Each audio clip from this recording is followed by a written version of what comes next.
बोलिए सदगुरुदेव की जय। मैं अक्सर एक बात बोलता हूँ, एक बेहतरीन संस्था में 24 साल नौकरी की, सेना, जहाँ समयबद्धता और अनुशासन का महत्व है, लेकिन मैं यहाँ आकर चाह कर भी समयबद्धता का अनुकरण नहीं कर पा रहा हूँ। आपको इंतज़ार करना पड़ा, माफ़ी चाहूँगा। दूसरी बात, आज मेरा 12:30 बजे लाइव प्रोग्राम भी है, 12:15 बजे। उसमें चंदवक आश्रम और पहाड़पुर आश्रम में मेरे प्रोग्राम है मासिक। साथ में मैं एब्रॉड में भी ये प्रोग्राम टेलीकास्ट करूँगा। बंधुओं, सब संतन मिल सुरत विचारी। अब सुरती पर, कल मैं प्रेम पर बात कर रहा था। साहब ने प्रेम के अंग पर बहुत शब्द बोले। आखिर प्रेम क्या है? प्रेम कैसा है?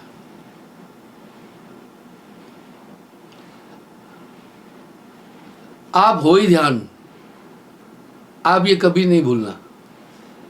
आत्मा के स्वरूप का गोस्वामी जी ने भी अपनी वाणी में वर्णन किया है, साहब ने भी। इसलिए साहब ने सुरत योग को स्थापित किया। कह क्या रहे हैं, जो कुछ है वो सुरती है, जो कुछ है वो सुरती है, कहे कबीर विचार। सुरत संभाले काज है, तू ना भरम भुलाए, मन सयार मन सा लहर बहे कतौ ना जाए। और सुरत गोस्वामी जी भी सुरती पर तो बोल रहे हैं, कह रहे हैं, ईश्वर अंश जीव अविनाशी चेतन अमल सहज सुख राशि। आत्मा चेतना है, शरीर में जब टटोलोगे तो सुरती मिलेगी। ये मन इस सुरती को, प्रेम के विषय में आज आपसे बात कर रहा हूँ, जिस चीज़ में ये सुरत पूरी रम जाएगी वहीं आनंद मिलेगा। क्यों? आनंद उस वस्तु में नहीं था, आनंद तो आपकी आत्मा में है। इसलिए कामी को काम इतना आनंदित लगता है कि पूछो मत, जबकि काम आनंद में नहीं है। क्रोधी को क्रोध बहुत आनंदित लगता है, उसका पूरा कंसंट्रेशन क्रोध के अंदर है। इसलिए क्रोध उसको क्षण क्षण क्रोध करना चाहता है। ये कला मन की लोग नहीं समझ रहे। इस तरह लोभी को पलपत दाम संभाल, इस तरह जो मोह करने वाला है, अहंकार करने वाला है, ये दुर्गुण जो है, ये काया के अंदर आए कहाँ से? ये हमारी आत्मा की उपज नहीं है। तो आत्मा को इस 10 द्वार के पिंजड़े में सभी द्वार खुले हैं, बंद करके रखा हुआ है। ये पिंजड़ा नहीं तेरा संता, ये पिंजड़ा नहीं तेरा। अब थोड़ा सुरत पर देखो, एक पल भी सुरत को मन एकाग्र होने नहीं देता है, एक पल भी नहीं होने देता है। आपने आज सुबह से न जाने कितनी कल्पनाएं की है, आपने आज सुबह से न जाने कितनी इच्छाएं की हैं। आज सुबह से लेकर आप अनगिनत कल्पनाएं की है, निर्णय लिए। ये क्या 24 घंटे जागत सोवत धर धर मारे, 24 घंटे मन आपको इसमें उलझाता है। आपका मन से बड़ा कोई बैरी नहीं है। हमारी आत्मा ने मन से संसर्ग कर लिया, मन साथ नहीं छोड़ रहा है। बनादास महात्मा ने एक शब्द कहा, 4 अंतःकरण के संग आत्मा खराब। 4 अंतःकरण कौन है? मन, बुद्धि, चित्त, अहंकार। आप देखिए, जो आप एक्टिविटी कर रहे हैं ये अहंकार है, यानी हिलना उठना बैठना। तो कितना साहब प्यारा बोल रहे हैं, मन जागे मन सोए, मन उठे मन बैठे, मन लेवे मन देवे। कहत कबीर सुनो भाई साधो, जगत बना है मन से। ये जितनी भी क्रियाएं ये सब मन की है। मन करता है यह देह समाना, ऊर्जा आत्मा की ले रहा है।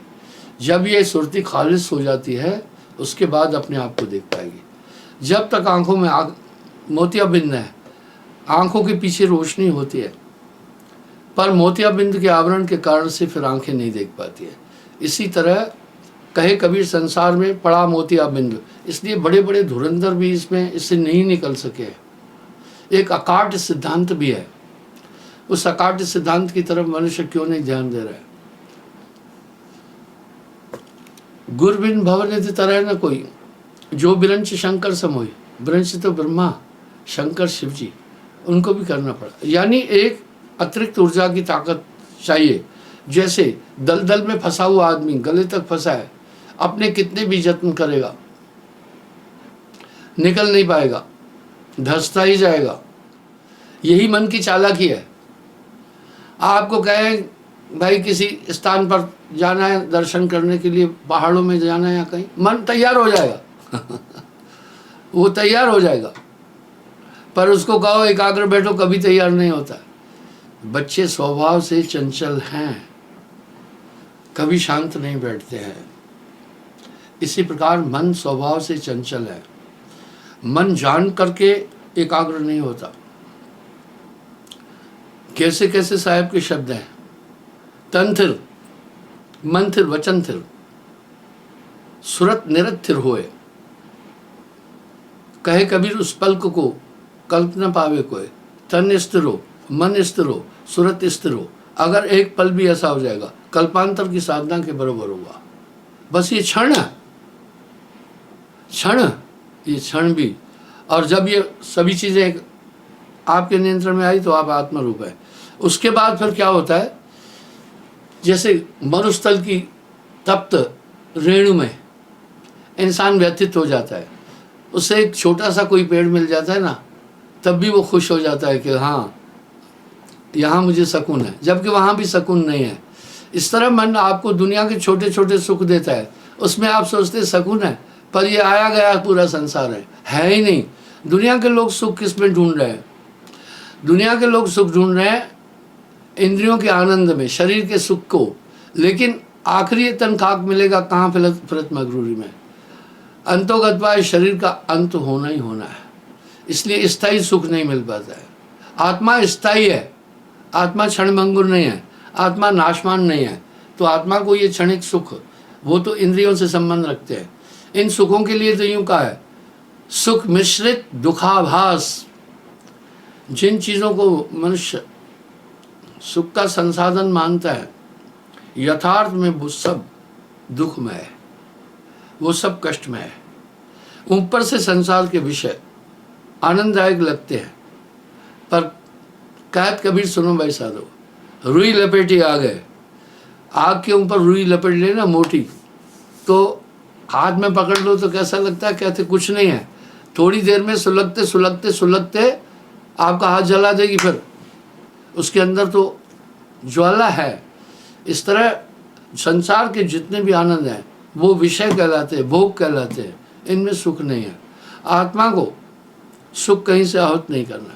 ये आनंदगार है, परमात्मा आनंदमय है। तो जब इसका अंश है तो ज़रूर इसके अंदर कुछ है। आप देखते हैं मैक्सिमम, आप देखना बच्चों की शक्ल सूरत माता पिता पर जा रही है। ऐसा क्यों है? उसी ब्लड से बनी, उनके अनुसार हो जाती है यहाँ। और मस्तिष्क की रचना भी वैसे ही हो जाती है। मैंने देखा, आपको एक उदाहरण दिया था, वो वृत्तियाँ भी साथ में आ जाती है, उनकी संस्कार भी साथ आते हैं, उनके संसर्ग भी साथ आते हैं। मेरा एक कंडक्टर था, मनोहर नाम था, वो काफ़ी सेवा की मैंने। वो थोड़ी थोड़ी देर में यूँ करता, वो ऐसा करता था, हर एक मिनट में यूँ करता था।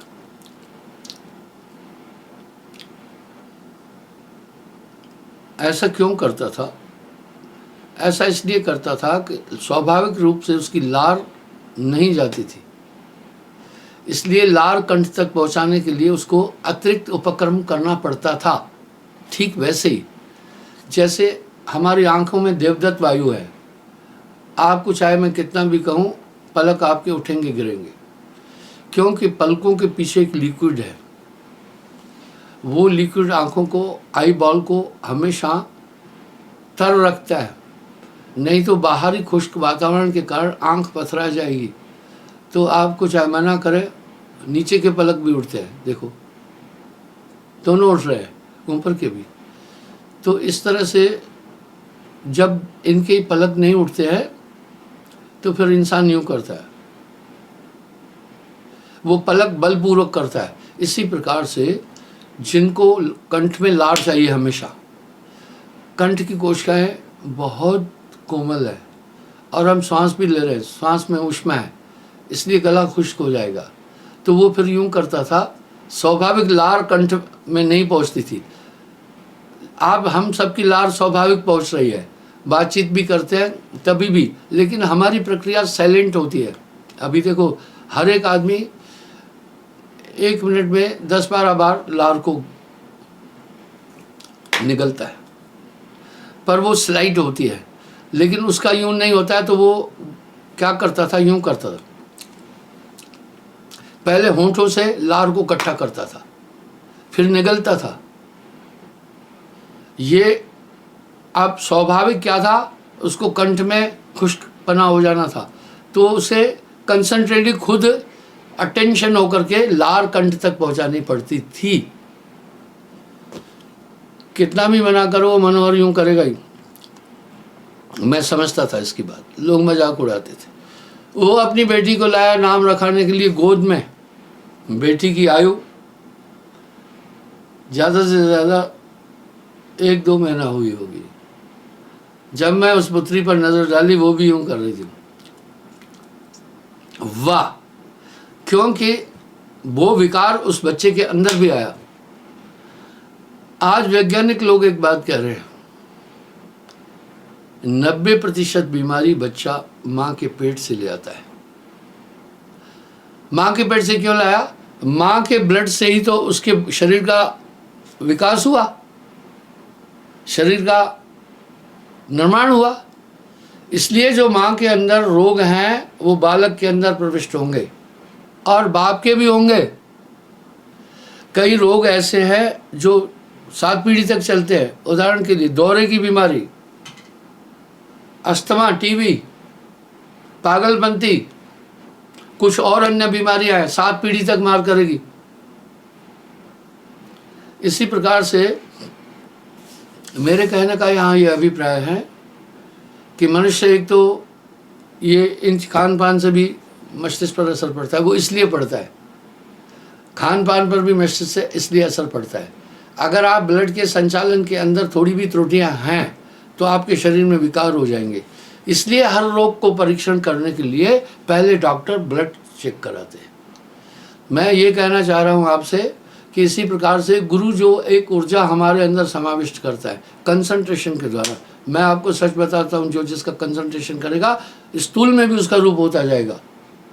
आपको याद होगा एक ब्राह्मण और एक रानी का मैंने किस्सा बताया था। तो इस तरह से आदमी जो जिसका भी कंसंट्रेशन करेगा उसके दोनों रूप आ जाएंगे, उसकी अभिव्यक्ति भी आ जाएगी, उसके गुण। संगत से गुण होता है, संगत से गुण जाए, मांस फांस की मिश्री, एक है भाव विकार। आखिर ये मनुष्य परमात्मा का ध्यान करना क्यों चाहता है? ठीक, पर वैसा ही है, जब तक देखा नहीं कैसे ध्यान कर सकेगा? जब तक उसने नहीं देखा उसे कैसे ध्यान कर सकेगा? मेरी माँ का ध्यान मैं कर रहा हूँ, आ जाता है, लेकिन अगर आपने नहीं देखा तो आप कल्पित करेंगे। जब कल्पित करेंगे बात नहीं आएगी। बिन देखे उस देश की बात करे सुकून, आप तो खाली खाते बेचत प्रे कपूर। अब वो कंसंट्रेशन से ऊर्जा कैसे लेते हैं? एक तो ब्लड से भी ऊर्जा आ जाती है, वो ब्लड से भी ऊर्जा मिल जाती है। कंसंट्रेशन से कैसे ऊर्जा मिल जाती है? आप चेतना है वो, अगर आप कुंद चेतन लोगों में बैठते हैं तो असर नहीं पड़ता है। कहत कबीर सुनो भाई साधो, साथ संगत तर जाएगा। इस तरह जब आप चेतन पुरुषों के साथ में आप कनेक्टेड होते हैं कंसंट्रेशन से, तो उनकी चेतना आप में समाविष्ट होती जाएगी। तभी तो वेद भी कह रहे हैं ना, ध्यान मूलम गुरु रूपम, पूजा मूलम गुरुपादकम, मंत्र मूलम गुरुवाक्यम, मोक्ष मूलम गुरु कृपा। और साहब भी बड़ा सहज तरीके से बोल दिया, सूरत बांध स्थिर करो, सूरत बांध स्थिर करो, गुरु में दे समाए। कहे कबीर धर्मदास से तो अगम पंथ लखा है। यानी हम जिसका भी अपना कंसंट्रेशन जिससे जोड़ेंगे उसकी ऊर्जा आ जाएगी। ठीक वैसे ही तो है, एक निर्जीव तार को हम अगर करंट वाली तार के साथ जोड़ देंगे उसमें बिजली संचालित हो जाएगी कि नहीं हो जाएगी? ठीक इसी तरह से परमात्मा का ध्यान मनुष्य इसलिए तो कर रहा है, थ्रो कंसंट्रेशन उसकी ऊर्जा अपने में समाविष्ट करना चाह रहा है। इस तरह गुरु के स्मरण मात्र से विंशत विघ्न अनंत ताते सर्वारंभ में ध्यावत है सब संत। वो इसको साहब ने बड़े तरीके से स्थापित किया है। अलग पुरुष की आरसी संतन केरी देह, लखा जो चाहे अलग कोई नहीं मैं लख ले। मैं संतों के मुंह से ही खाता हूँ, मेरे पास अपना मुंह नहीं है स्थूल। मैं संतों की आंखों से देखता हूँ, संत है मेरी आत्मा और संतों के पैरों से चलता हूँ, संतों के हाथों से काम करता हूँ, संतों के कानों से सुनता हूँ। संत है मेरी आत्मा, मैं संतों का जीव, मैं संतों में यूं रमूं, जस गोरस में घी कबीरा, जस गोरस में घी। इसलिए मैं सत्संग के भी लाभ अक्सर बोलता रहता हूँ। तो ये ध्यान मूलम गुरु रूपम है, जो गुरु बसे बनारसी दीजिए सूरत पठाए, शब्द तुरी असवार है पल आवे पल जाए। तो ये सुरती का पूरा पूरा खेल है। ये चलते फिरते भी अगर आप सूरत कर रहे हैं, देखो तभी साहब कह रहे सब संतन मिल सूरत बिचारी, सत्य प्रीत लगाई हो, अमृत गाय के अमृत सुधारे, दुर्मत दूर बिहाई हो। हाँ, बिहाने का मतलब दूर हो जाएगी, यानी वो उसके गुण उसमें समाविष्ट होते जाएंगे। प्रमाण नहीं मिल रहा है क्या? एकलव्य को द्रोण ने धनुर्विद्या नहीं देना चाहिए, उसने प्रार्थना की तो द्रोण ने उनको टालने की कोशिश की, बोला मैं सिर्फ राजकुमारों को ही दीक्षा देता हूँ। एकलव्य ने कहा मैं भी गौड़ और भील राजपूत हूँ, मेरे पिता भी भीलों के राजा है। उसने कहा नहीं, आप जंगल में रहते हैं और आखिर खेलते हैं शिकार वगैरह, ये उत्तम विद्या से तुम हिंसा करोगे, इसलिए मैं तुम्हें नहीं दूंगा। भीष्म आप देखिए, एकलव्य ने उनकी मिट्टी की मूर्ति बनाकर उनका ध्यान करना प्रारंभ किया, पूरी कलाएं उनके अंदर आ गई। अर्जुन भी उनसे नहीं टक्कर ले सकता था, द्रोण को ये पता था, इसलिए उनका अंगूठा ले लिया था गुरु दक्षिणा में। जब दैन्य हाथ का अंगूठा लिया, बाण आप खींच ही नहीं सकते, लेकिन तब भी वो बाण चलाता था। यानी प्रमाण मिलते हैं कि आप जिसका भी ध्यान करेंगे उसकी पूरी प्रवृत्तियां आप में प्रविष्ट हो जाएगी। इसलिए ध्यान करने योग्य और कोई नहीं है। आप किसी भी इष्ट की एक प्रतिमा ले आना, ऐसी 1000 प्रतिमाएं इकट्ठे करना, एक की भी शक्ल नहीं मिल रही, वो काल्पनिक हो गई। बिन देखे उस देश की बात करे सुकुर, आप तो खाली खाते हैं बेचत फिरे कपूर। इसका मतलब है अलग पुरुष की आरसी, वो प्रत्यक्ष परमात्मा का स्वरूप बोला गया है।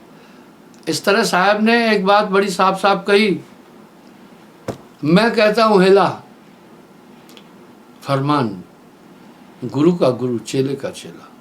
साहब ने कहा मैं चेले पर थोप नहीं रहा हूं चीजें, मैं शिष्य के लक्षण कहने के साथ साथ गुरु के लक्षण भी कह रहा हूं। भाई जब मैं गुरु के लक्षण कहता हूं तो ठेलुआ गुरु मचल जाते हैं, उस कसौटी पर वो खड़े नहीं हो पाते हैं, मेरा फिर विरोध करते हैं। स्वभाव के विरोध होगा, कोई बात नहीं, विरोध की चिंता न करना। इस तरह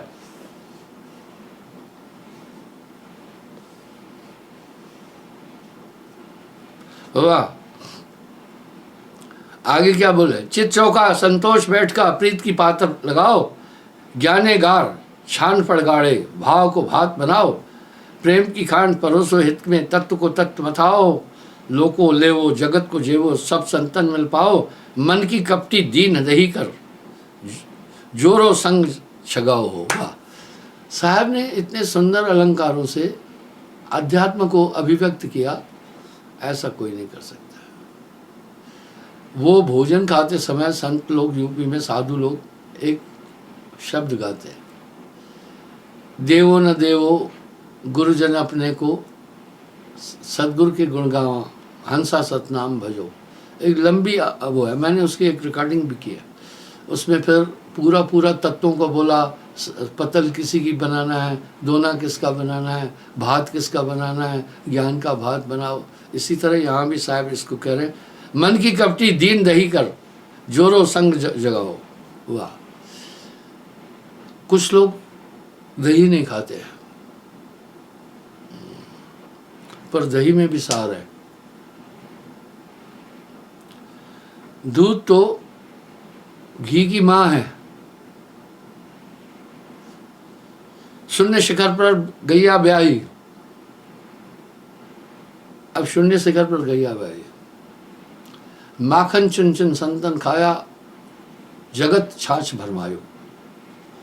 वाह, दही में एक चीज खास निकल रही है, घी। दही को दूषित कहा गया, वो दूध का दूषित रूप है, पर दूषित होने के बाद भी मक्खन दूषित नहीं हुआ। आत्मा अनादिकाल से इस प्रकार मन माया के साथ है, दूषित नहीं हो सकी है। आप सोचे ज्यों की त्यों, क्या तत्व है ये आत्मा।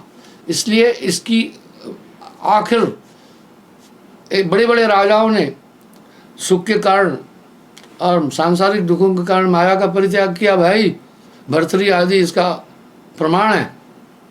संसार में सुख ढूंढना नहीं है ही नहीं। कहत कबीर सुनो भाई साधु रुई लपेटी आ गए। ये संसार बहुत सागर है, दुख है और दुनिया इसमें उलझी हुई है। ये सब मन की प्रवृत्तियां हैं, ये सब जाल समझ में नहीं आ रहा है। लेकिन जब गुरु हृदय प्रकाशित कर देता है अपनी अध्यात्म ऊर्जा के द्वारा, तब सब ये खेला समझ में आएगा। नहीं तो गुरु बिन आंधर, गुरु के बिना इंसान अंधा है। अंधा आदमी पैरों में ताकत है लेकिन चलता है दिशाहीन चलता है। आप देखें, नाम से पहले आपका जीवन दिशाहीन था। मन आपको जहाँ चाहता था जहाँ तहाँ ले जाता था। ऐसे ही नहीं कह दिया सतगुरु दीनी अजब चढ़ी। तो अब आप देखो, उसके बाद आपका हृदय प्रकाशित हुआ। ज्ञान का एक गुण है, ज्ञान की एक वृत्ति है, सार को ग्रहण करना, असार को त्याग करना। इसलिए वो तत्व हमें एक गुरु से प्राप्त हो जाता है थ्रू कंसंट्रेशन। हम काफ़ी चीज़ें निगाहों से देते हैं, काफ़ी चीज़ें हम ज़बान से देते हैं, काफ़ी चीज़ें हम स्पर्श से देते हैं। ये सब कुछ देना है। इसी प्रकार काफ़ी चीज़ें हम ध्यान से भी देते हैं। ये सूरत रहे अलगान, इसको संभाले रखना। देखो साहब क्या कहते, सब संतन मिल सूरत विशाली, जो कुछ है वो सूरत है, कहे कबीर समझा। मैं कल पुनः हाजिर हो जाऊंगा साहेब।